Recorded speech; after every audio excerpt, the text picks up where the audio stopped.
I don't like horses.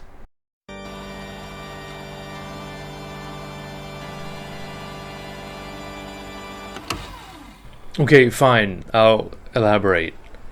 What I mean is, as the owner of a Chaos Army, I think it's a little pedestrian to run around on horses. It's not weird, it's not very interesting looking, and the shirtless guy is riding on top? Forget it. I want my cavalry to be a point of interest when looking at the army. Oh, and I also think that horses are mean and stupid animals in real life as well. At first I thought I'd go with converted plastic animals as mount, but that didn't feel particularly motivating at the time. However, I still had a kind of fixation on some of the unused concepts from my sketchbook, namely model boats. Boats felt like the perfect mount for my marauders, hovering around on the battlefield carried by kind of magical wind. So to make the boats, I asked my dad for some help. He's got all the tools I could dream of and the expertise of the very best amateur handyman.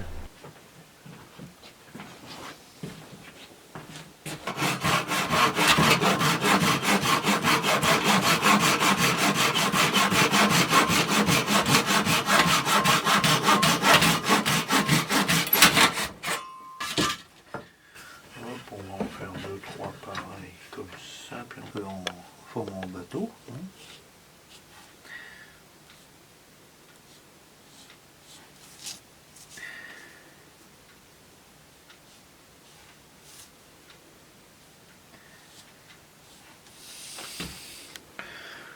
Voilà.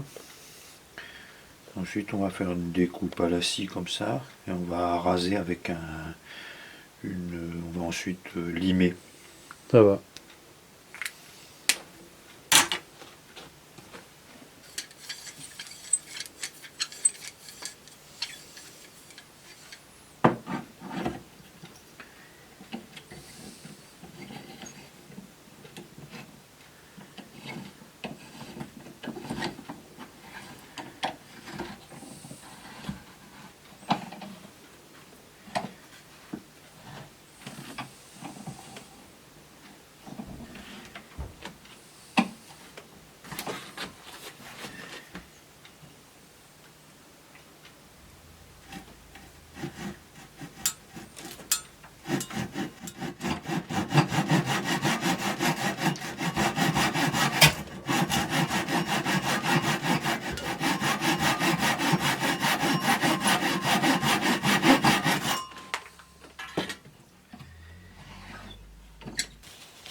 Comme ça, tu as une forme qui est plus proche de celle d'un bateau, quoi.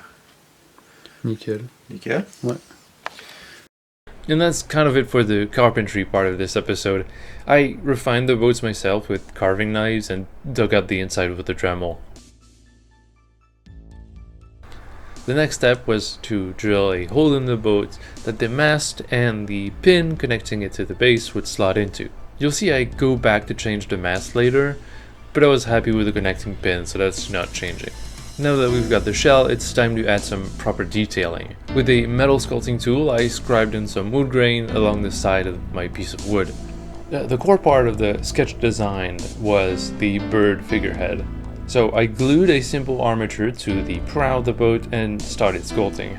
My bird of choice was the roseate spoonbill, a lovely guy with very distinctive features. I think picking a distinct looking thing to sculpt when you're a novice sculptor really helps.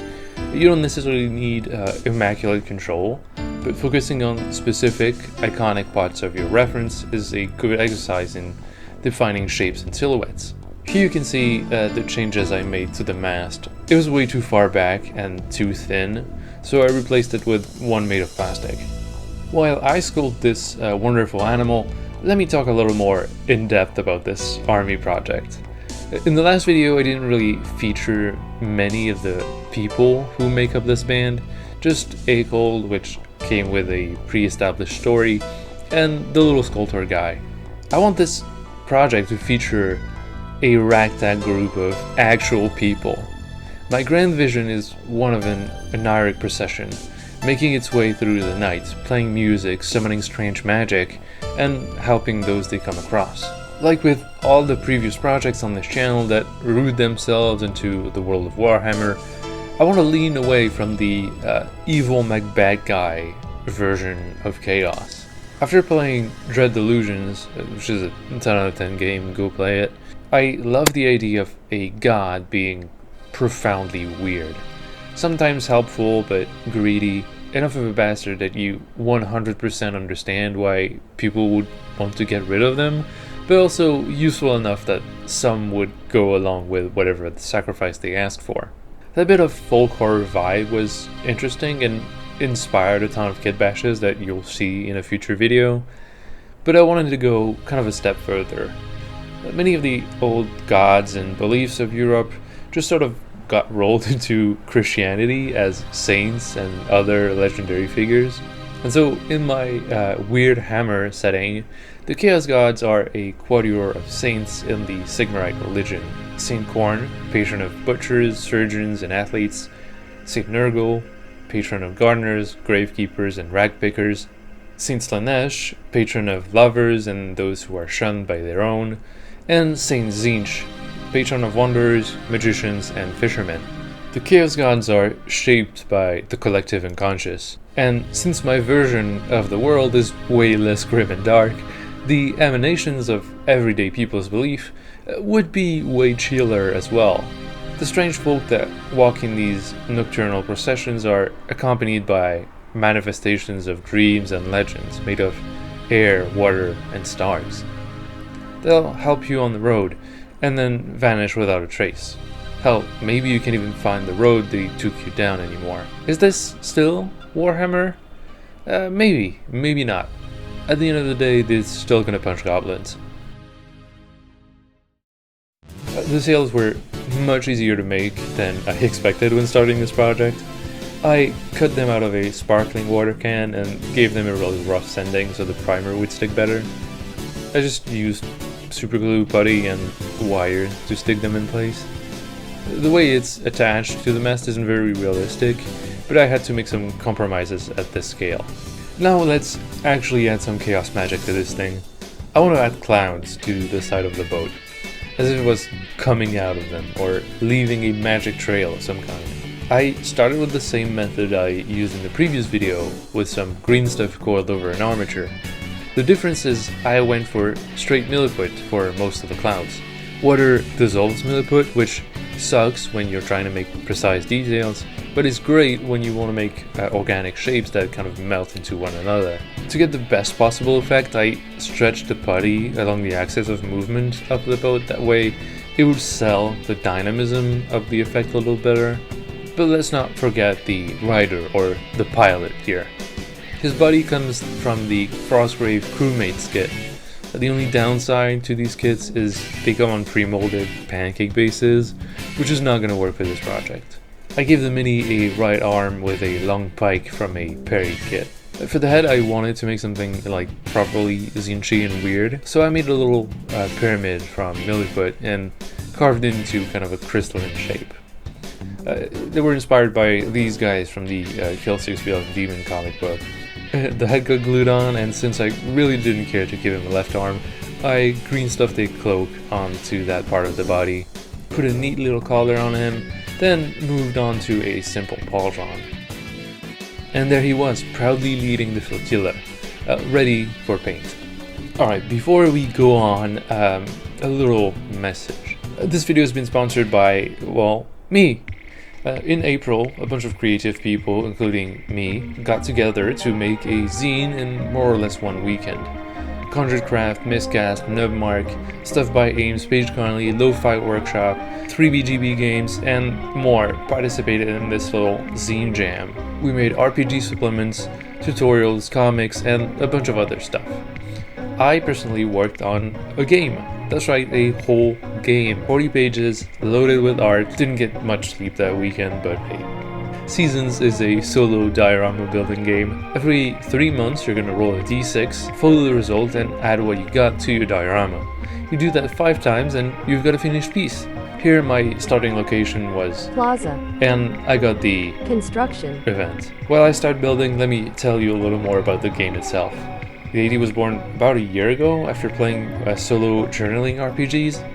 I love the kind of intimate quality of the experience, but all of them are based on writing or drawing, and I felt like there was something interesting to do by applying that gameplay style to miniature making. I let the idea sit for a while. I didn't really want to end up with a game that produced generic looking dioramas. The idea of following one specific location over a year, with each season being represented by an event, it came pretty quick, and from there I'd add a few event IDs to my notebook when I remembered the game. The zine jam was the kick I needed to actually put some work into this and get it to be playable. I again asked my dad for help making art for the game. It's his gorgeous work you'll see in the book. I made some minis and went to take some pictures for the rest of the art. I ended up with something that I'm really proud of.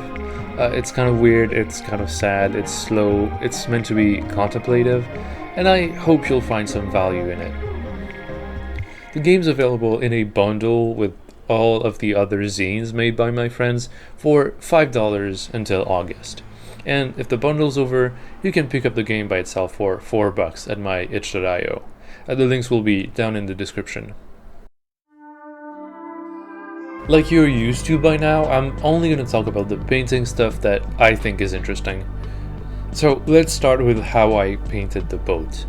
I wanted it to look old and weathered, and I wanted to try a chipping paint look. Once I had a sufficiently rundown looking wood done, I applied this, chipping medium.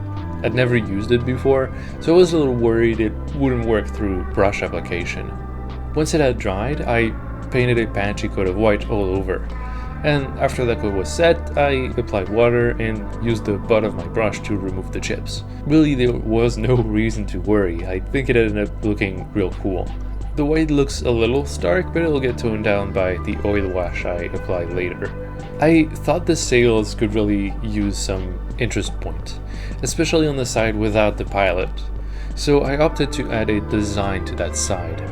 Instead of freehanding, which I am bad at, I thought I could show how I transfer my actually decent doodles onto the models directly. I start by tracing my design with transfer paper. I flip it, and over a block of rubber eraser material, I rub the design on with my pencil. Then with my gouges I start carving out the design. I started on this stamp banner journey because of a specific video I saw a while back, where a guy was making easy banners with AI. I fucking hate that stuff, I really do. Much has been said about the labor issues with AI, so I won't repeat that here. I'm gonna talk about my own gripe with it though. Namely that it's soulless trash and the exact opposite of why I like making art. I take a lot of pride in spending time on my models, sculpting, converting, painting. All of it is indirectly an expression of who I am, and that's what I want to see others do as well. I'm really tired of the endless sludge of content, whether AI or the streaming shows and movies that might as well be. When I read or watch something, I want to be challenged. I'm not here for escapism or to turn off my brain. I want to encounter new ideas, janky, heartfelt punk weirdness. That's why I try to make miniatures that are unconventional, because I want the person across the table to feel feelings when they look at them. Look, it's a miniature, I'm not exactly Pasolini or anything, but there is so much to be gained by making even the slightest effort to deviate from expectations. So fuck AI, fuck Netflix, fuck shirtless guy on horses, fuck following the lore, you've got nothing to lose but your chains.